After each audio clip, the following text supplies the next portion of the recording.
Batman has a contingency plan for everything.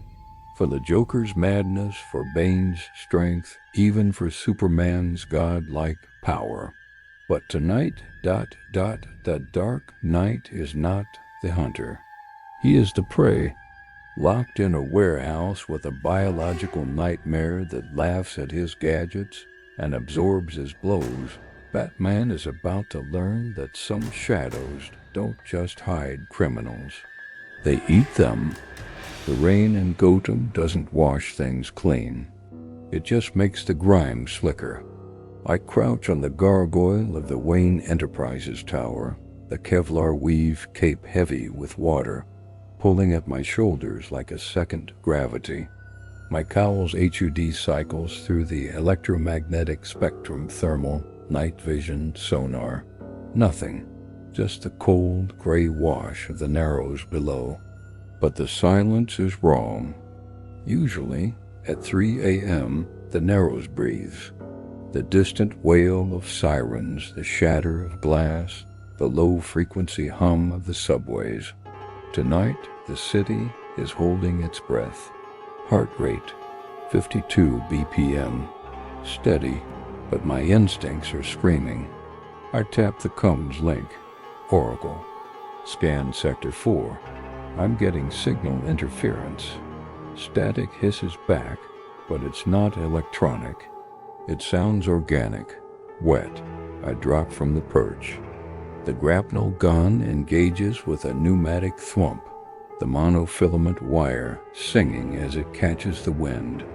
I swing through the canyons of steel and stone, landing silently on the corrugated roof of a derelict shipping warehouse near the docks. The smell hits me first. Not the usual rot of the harbor brine and dead fish. This is metallic, copper and ozone. The smell of a slaughterhouse sterilized with bleach. I activate the forensic scanner in the cowl lenses. Below, through the skylight, the warehouse floor is a tableau of impossible violence. 6 armed mercenaries. Penguin's men, judging by the loadout, are scattered. They aren't just dead. They've been dismantled. One is fused to the wall, held in place by a black, viscous webbing that pulses rhythmically.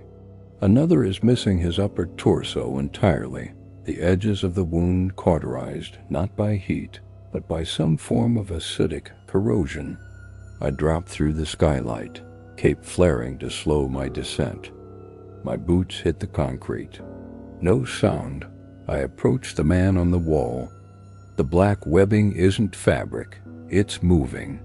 It recoils from the light of my tactical torch, shivering like exposed nerve endings. Analysis. Biological. Unknown origin. Structure resembles non-Newtonian fluid, but with muscular density. Suddenly, the shadows in the corner of the warehouse deepen. They don't just get darker, they gain mass. The ambient temperature drops 3 degrees instantly. My HUD glitches. A warning rune flashes red. Proximity alert. I turn. It uncoils from the ceiling like spilled oil flowing upward. At first, it looks like a man in a suit, but the proportions are grotesque. Shoulders too wide, limbs too long, mass shifting and rippling, as if the skin can't contain the muscle underneath. It drops to the floor with a wet slap that echoes louder than a gunshot. It stands 7 feet tall. No .8. It's growing as I watch. White, teardrop patches where eyes should be widened, focusing on me. A mouth splits the obsidian face, a jagged grin that stretches too far back, revealing rows of needle-thin, translucent teeth dripping with saliva. The bat ... The voice isn't a sound, it's a vibration in my sternum. It sounds like 2 stones grinding together in a grave. Identify yourself, I command. My hand is already on the smoke pellets at my belt. My vocal modulator deepens my voice, projecting authority. The creature laughs, and a tongue, long and prehensile like a serpent's, lashes out, tasting the air. We ... our venom. It lunges.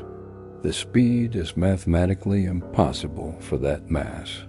I don't have time to dodge. I can only brace. I cross my gauntlets reinforced with tri-weave titanium plating capable of stopping a .50 caliber round. The impact feels like being hit by a speeding subway train. I am airborne. I smash through a wooden crate, tumbling across the wet concrete. My vision whites out for a microsecond. Armor integrity. Chest plate cracked. Left rib fractured. I scramble up, gasping. The pain is sharp, hot. This isn't a Bane-style brute force. This is fluid power.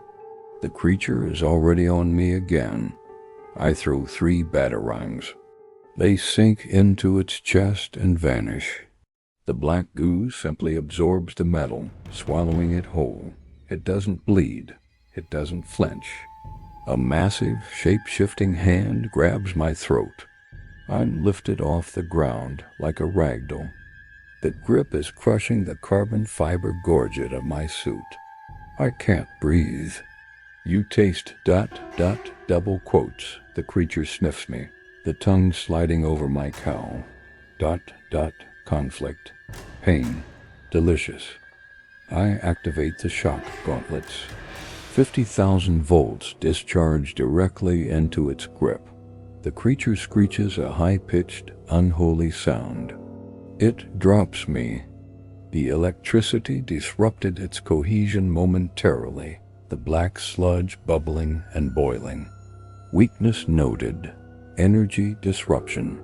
High volatility. I roll backward, dropping a smoke pellet. Gray fog fills the space. I grapple up to the rafters, vanishing into the dark. But as I look down, the smoke doesn't hide me. The creature inhales, and I see the smoke parting around it, as if it can sense my heartbeat through the fog. It looks up, right at me. I am running. For the first time in years, I am not the hunter. I am the prey.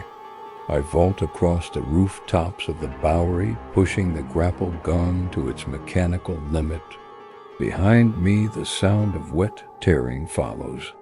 It's swinging too, using tendrils of its own biomass to latch onto buildings, launching itself with kinetic velocity that outmatches my machinery. Think, Bruce. Analyze. The voltage hurt it, but didn't stop it. The physical trauma was absorbed.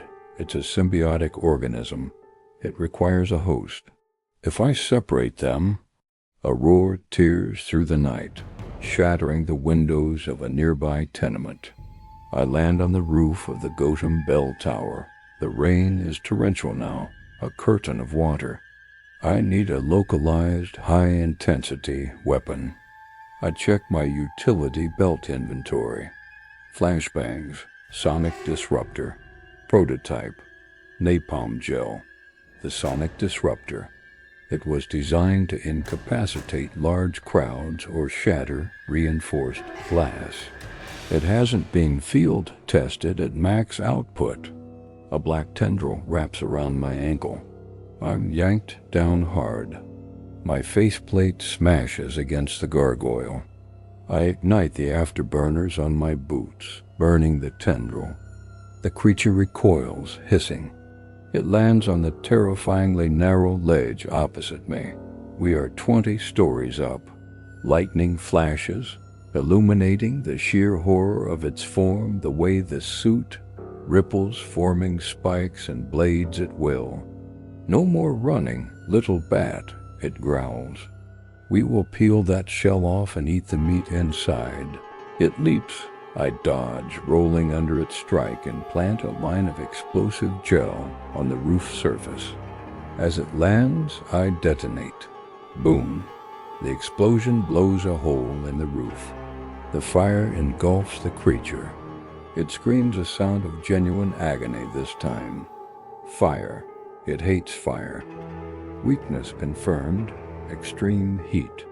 Sonic's likely, but as the flames die down, the black sludge simply sheds the burning parts of itself, regenerating instantly. It rises from the crater, larger, angrier. The eyes narrow. You made us ... angry. It slams its fists into the roof. The entire structure shudders. Stone cracks. It's bringing the tower down. I fall into the bell tower as the roof collapses. Debris rains down. I grapple a support beam swinging into the belfry. The massive brass bell, tons of metal, hangs in the center. The creature drops in after me, landing on the walls, clinging like a spider.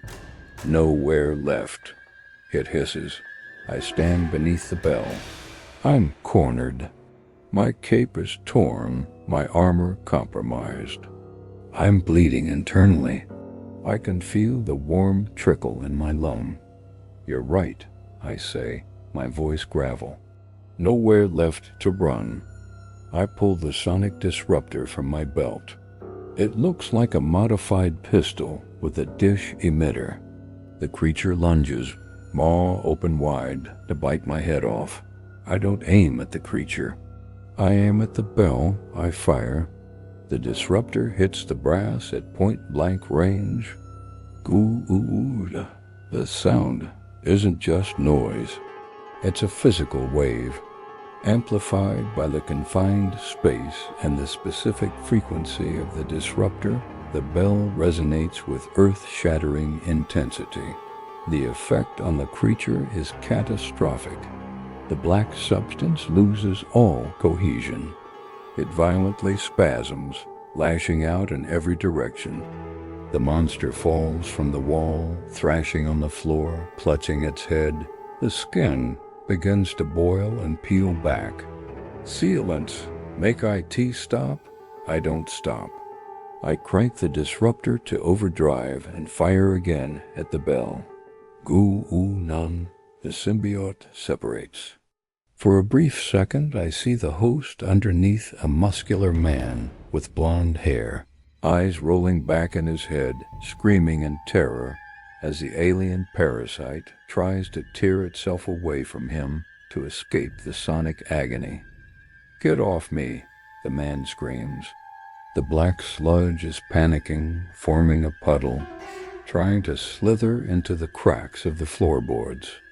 I drop a flashbang grenade into the puddle, not for light, but for the concussive blast and heat.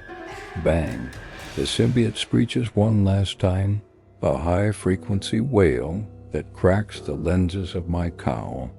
It recoils, shrinking, retreating into a tight, hardened ball of matter to protect itself. The host collapses, unconscious. I stand over them, chest heaving, rain dripping through the hole in the roof, mixing with the strange black residue on the floor. My hand shakes as I holster the disruptor, adrenaline dump imminent. Stabilize breathing. The GCPD choppers are circling overhead now. Searchlights cut through the rain, illuminating the shattered belfry. I have the host zip-tied. The black sphere of alien matter is contained in a cryo capsule from my belt liquid nitrogen, freezing it into dormancy. Commissioner Gordon kicks open the heavy oak doors of the tower base. Weapon drawn, followed by a SWAT team. They freeze when they see the destruction. The walls are clawed. The bell is cracked. I am already in the shadows of the rafters, watching. Gordon approaches the unconscious man. He looks at the black residue burning through the floorboards. He looks up, trying to find me in the dark. "Batman?" he calls out. There is fear in his voice, not of me, but of what happened here. I don't answer. I step out onto the balcony, the wind whipping my tattered cape. I look out over Gotham.